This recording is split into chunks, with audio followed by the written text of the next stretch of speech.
اب جس کے ایک بیٹا ایک بیٹی ہو گئی اس کو تو چلو بیٹا بھی مل گیا اور کیا مل گئی, بیٹی بھی مل گئی. اگرچہ وہ اولاد پہ ظلم یہ ہوا کہ وہ بھائی اور بہنوں کی نعمت سے محروم, کیونکہ بھائیوں سے الگ محبت ملتی ہے, لڑکی کو بہن بھی تو چاہیے. ارے آپ کی بیٹی کو بہن کی نعمت چاہیے کہ وہ بہنوں سے جو باتیں آپس میں شیئر کرتی ہیں وہ ماں اور باپ سے بھی نہیں کر سکتی. بھائی کو بھائی چاہیے, بہن کو بہن چاہیے, اسی طرح بھائی کو بہن بھی چاہیے اور بہن کو. یہ فیملی تو اس طرح سے بنتی ہے, نیچر کے خلاف قوم کو کیوں لے کے جا رہے ہیں آپ؟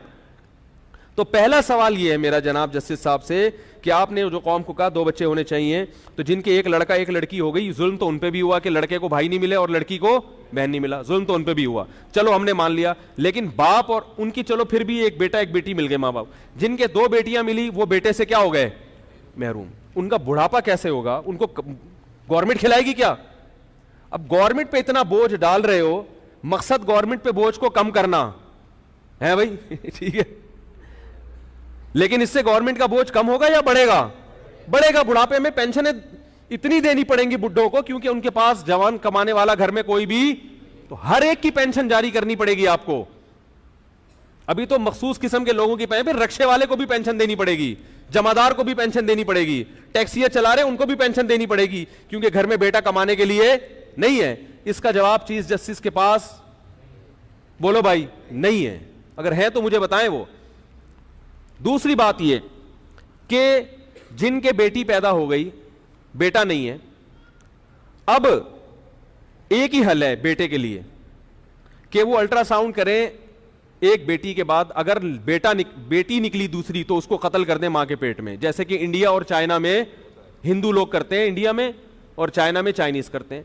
چائنا میں 2 بچوں کا قانون ہے, لیکن وہاں گروتھ ریشو لڑکوں کا زیادہ اس لیے ہے کہ لڑکی کو پیدا ہونے پر پابندی ہے, اور جو لڑکی کی جنس کا پتہ چلتا ہے نا کہ لڑکا ہے یا لڑکی, یہ اس وقت پتہ چلتا ہے جب ماں کے پیٹ میں بچے میں جان پڑ چکی ہو. یہ کتنا بڑا ظلم ہے کہ آپ گروتھ ریشو پہ کنٹرول کرنے کے لیے وہ ماں جو بچے کی محافظ سمجھی جاتی رہی ہے ہمیشہ, وہی ماں اپنے بچے کی کیا بن جائے, قاتل. اسی ظلم کو قرآن نے بیان کیا, وَإِذَا الْمَوْءُودَةُ سُئِلَتْ بِأَيِّ ذَنبٍ قُتِلَتْ, جس دن اس بچی سے پوچھا جائے گا بتا تجھے کس جرم میں قتل کیا گیا, کیونکہ اس بچی کا کوئی والی وارث نہیں, وہ تو پیدا ہی نہیں ہوئی نا جو کیس کرے عدالت میں.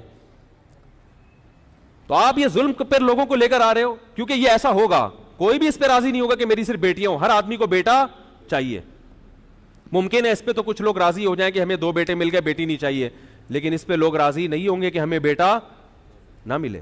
نتیجہ کیا نکلے گا؟ یا تو قتل کریں گے ماں کے پیٹ میں بچوں کو, لڑکیوں کو. گورنمنٹ کتنے ہی قانون بنا لے کہ قتل نہ کرو, مگر ہر آدمی قتل کرنے کی کوشش کرے گا, کیونکہ نیچر کے خلاف لے کے جا رہے ہو نا آپ. جیسے کہ انڈیا میں حکومت نے قانون بنائے کہ بیٹی کو قتل نہ کیا جائے, مگر پھر بھی مائیں کیا کرتی ہیں, اگر ماں نہیں کرتی شوہر کرواتا ہے زبردستی, مارو اس کو ماں کے پیٹ میں. اور کتنے دردناک اذیت ناک طریقے سے قتل کیا جاتا ہے. میرے پاس کیسز آتے ہیں, بعض مائیں کرتی ہیں تو پچھتاتی ہیں بعد میں, بچے کی سانس اکھڑتی ہے ماں کے پیٹ میں, پتہ چلتا ہے کہ جان جا رہی ہے کسی کی. تو یہ گناہ کس کے کندھوں پہ ہوگا؟ چیف جسٹس کے, جو یہ قوم کو کیا سکھا رہے ہیں, کتنے بچے ہوں. تو جتنے کروڑوں لڑکیاں ماں کے پیٹ میں قتل ہوں گی نا لڑکے کی لالچ میں, کیونکہ جب 2 ہی ہیں تو اب تو بھائی ایک تو آدھ تو بیٹا چاہیے. تو اس کا چیف جسٹس کے ذمہ جواب کیا ہے؟ قرض ہے. اور دوسرا طریقہ یہ کہ قتل تو نہیں کریں گے, مگر 2 جب ہو گئے تو 2 بیٹیاں ہوئی, تو بھائی جس کے بیٹیاں ہوئی ہیں اس کو یہ اجازت دی جائے کہ آپ مزید بچے اس لالچ میں پیدا کر سکتے ہیں کہ کیا ہو جائے, بیٹا. تو نتیجہ یہ نکلے گا کہ جن کے 2 بیٹے ہو گئے وہ نسل رک گئی, جن کے بیٹیاں ہوئی تو وہ نسل چلتی رہے گی. تو 6 8 بیٹیاں ہوں گی بیٹے کی لالچ میں, تو گروتھ ریشو مرد اور عورت کا وہ نیچرل نہیں رہے گا. لڑکیاں دھڑام سے اور لڑکے مارکیٹ میں شارٹ ہو جائیں گے. اس کا بھی جواب کسی کے پاس, یہ تو ابھی ابتدائے عشق خیر ہوتا ہے کیا, آگے دیکھیے ہوتا ہے کیا. یہ میرے دلائل ابھی شروع نہیں ہوئے ہیں. نہیں آ رہی بات. یہ جو 2 بچوں والا فلسفہ ہے نا, اس کے خلاف ابھی میں نے دلائل شروع نہیں کیے. تو کچھ اور بھی کچھ سوالات ہیں, ایک اور سوال کر لیتا ہوں. نمبر 2, چیف جسٹس صاحب طریقہ بھی بتائیں کہ 2 بچوں کے بعد حمل روکا کیسے جائے, ایسا کوئی طریقہ جو صحت کے لیے نقصان دہ نہ ہو. کسی کا باپ بھی ایسا طریقہ آج تک ایجاد نہیں کر سکا کہ حمل بھی روکا بھی جائے اور صحت کو نقصان نہ ہو. وہ گورے نہیں کر سکے ایسا کوئی طریقہ. میرے پاس ریٹن میں گوروں کے ڈاکٹروں کے انگلش میں حوالے ان کی کتابوں کے ساتھ موجود ہیں, جو نوبل انعام یافتہ ڈاکٹر ہیں. وہ کہتے ہیں کہ آج تک کوئی ایسا طریقہ ایجاد نہیں ہوا کہ آپ حمل روکنے کی کوشش کرو اور مرد یا عورت کی صحت کو نقصان نہ ہو. یہ ہو نہیں سکتا کیونکہ یہ نیچرل ہے نا. دیکھو ہم جب روٹی کھاتے ہیں تو ہمارے ایک فوراً معدے میں تیزاب بننا شروع, جو روٹی کو ہضم کرے. اگر آپ روٹی کا نوالا چباؤ اور نگلنے سے پہلے باہر پھینک دو تو معدہ کیا ہو جائے گا؟ خراب, کیونکہ نیچر کے آپ کیا چل رہے ہو؟ خلاف. اسی طرح اگر آپ نگل لو, یعنی اگلا اسٹیپ کیا ہے؟ روٹی کو چبانے کے بعد نگلنا. نگلنے پر پابندی لگاؤ گے روٹی کو تو مصیبت. اگر آپ نگلنے تو حکم دو, گورنمنٹ حکم دے کے نگل تو لو, مگر اس کو ہضم کرنے پر گورنمنٹ کی طرف سے کیا ہے؟ پابندی. نقصان ہوگا کہ نہیں ہوگا؟ یا ہضم پر تو پابندی ہے, آگے واش روم جا کے اسے پاس کرنے پر بولو نا بھائی پابندی, پھر بھی مصیبت. کیا مطلب؟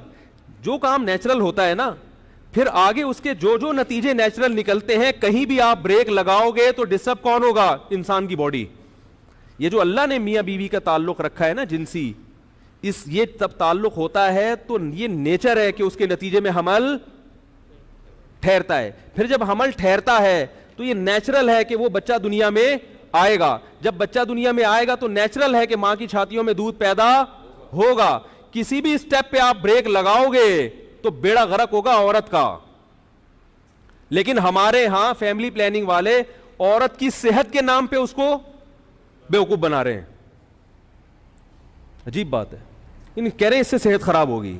تو یہ صحت اگر خراب ہوتی تو یہ پروسیس نیچرل نہ ہوتا, یہ نیچر کے خلاف ہوتا. سمجھ میں آ رہی ہے بات؟ تو جج صاحب یہ بتائیں گے کہ وہ کون سا طریقہ ہے جس کو اختیار کیا جائے گا اور صحت خراب نہیں ہوگی.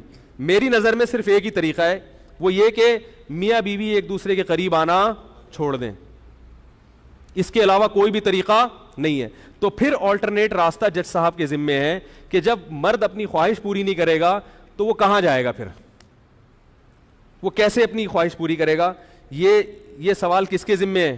جج صاحب کے ذمے, کہ وہ اخبار میں اناؤنس کریں گے کہ میں نے یہ اسٹیٹمنٹ تو دے دی ہے کہ 2 بچے اچھے, مگر ان تمام سوالات کے جواب کہ جو مرد شادی کرنا چھوڑ دیں یا بیگم کے پاس جانا چھوڑ دیں تاکہ بچہ نہ ہو, تو ان تمام حضرات سے گزارش ہے کہ وہ میرے پاس تشریف لائیں. میں نے اس کا کوئی ایسا آلٹرنیٹ نکالا ہے, کیونکہ مرد کو جب خواہش پیدا ہوگی تو پھر بیوی کے پاس جانا بھی کیا ہے؟ نیچرل ہے. اگر وہ نہیں جائے گا تو اس کی صحت کو کیا ہوگا؟ تبھی تو کنواروں کے منہ تو دیکھو بیچاروں کے, یہ جتنے چھڑے چھاٹ ہیں ان کے چہروں پہ رونق نہیں ہوتی. میں نے تو جس کنوار میں شکل دیکھ کے بتاتا ہوں کنوارا ہے سالا, چہروں پہ رونق ہی نہیں ہے. جیسے ہی شادی ہوتی ہے دولہا کے چہرے پہ رونق آتی ہے کہ نہیں آتی؟ پہلے دن تو وہ بیوٹی پارلر کی رونق ہوتی ہے, لیکن 5-6 دن کے بعد بھی پتا چل رہا ہوتا ہے کہ اس کمبخت کی معذرت کے ساتھ یعنی اتنے عرصے کے بعد ہوئی ہے تو کمبخت ہی کہیں گے نا, کہ اس کی شادی. دلہن کے چہرے پہ بھی نور ہوتا ہے, ایک الگ سے ہوتا ہے, رونق ہوتی ہے. دولہا کے چہرے پہ بھی پکڑا جاتا ہے وہ یہ نا کہ بھائی شادی ہوئی ہے. تو نیچرل ہے نا, جب تک نیچر کے خلاف چل رہے تھے تو صحت خراب, اب نیچر پہ آ گئے تو صحت اچھی ہونا شروع ہو جاتی ہے. تو جج صاحب اس کا حل بتائیں گے کہ جانا چھوڑ دیں, پرہیز کرنا شروع کر دیں. تو جج صاحب کے پاس اس کا آلٹرنیٹ, گورے کے پاس تو ہے, انہوں نے زنا کے سینٹر کھول دیے. انہوں نے کہا شادی نہ کرو, اولاد پیدا نہ کرو, یہ کام کرتے رہو بیٹھ کے. ہمارے پاس تو میرے بھائی ایسا کوئی آلٹرنیٹ نہیں ہے. تبھی پھر ان میں زنا کاری کی وجہ سے دوسری بیماریاں پھیل گئیں. صحیح ہے نا. بعض لوگ یہ کہتے ہیں کہ وہ تو ان ساری چیزوں کو نہیں مانتے, پھر بھی اتنی لمبی عمریں کیوں ہوتی ہیں؟ بھائی بیماری کا ایک سبب ہوتا ہے مگر صحت کے 100 اسباب ہوتے ہیں. میں کہتا ہوں اگر وہ ان چیزوں پہ نہ پڑتے تو ان کی عمر اگر آج 80 سال ہو رہی ہے نا تو 100 سال سے اوپر جاتے وہ لوگ, کیونکہ وہ لوگ سگریٹ بھی پیتے ہیں, وہ لوگ ڈرگس بھی لیتے ہیں, پھر بھی وہ 80 سال تک زندہ رہتے ہیں. تو اس کا یہ مطلب تو نہیں ہے کہ ڈرگس لینا صحت کے لیے فائدہ مند ہے, شراب پینا صحت کے لیے فائدہ, ایسا تو نہیں. وہ تو خود مانتے ہیں کہ شراب پینا صحت کے لیے نقصان دہ. انگریز اگر شراب پی کے بھی 80 سال زندہ رہ رہا ہے, اس کا مطلب اگر وہ شراب نہ پیتا تو 120 سال زندہ رہتا.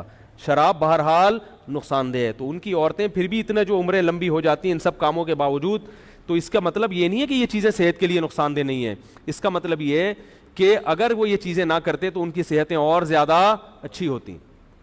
اور ہمارے پاس بیماریوں کے ویسے ہی درجنوں اسباب موجود ہیں, گندا پانی, گندی ہوا, ٹریفک کے دھوئیں, ڈیزل, اور ہوٹلوں کے میں پتہ نہیں کن کن چیزوں کا گوشت کھا رہے ہیں. قیمہ تو کبھی بھی ہوٹل کا میں کھاتا ہی نہیں ہوں, کیا پتا کیا کوٹ کے لے آئے وہ بھائی. گوشت میں تو پھر بھی نظر آ رہا ہوتا ہے نا آدمی کچھ ہے, پتہ نہیں کیا چھیچڑے کیا, بہت ہی جب تک سامنے نہ بنے تو ہم قیمت میں تو گوشت بھی نہیں کھاتا, جو گوشت کا شوربہ ہوتا ہے نا, سالن, بالکل سامنے کٹوا دو بکرا اپنے سامنے یا گائے کا, پھر تو سمجھ میں آتا ہے.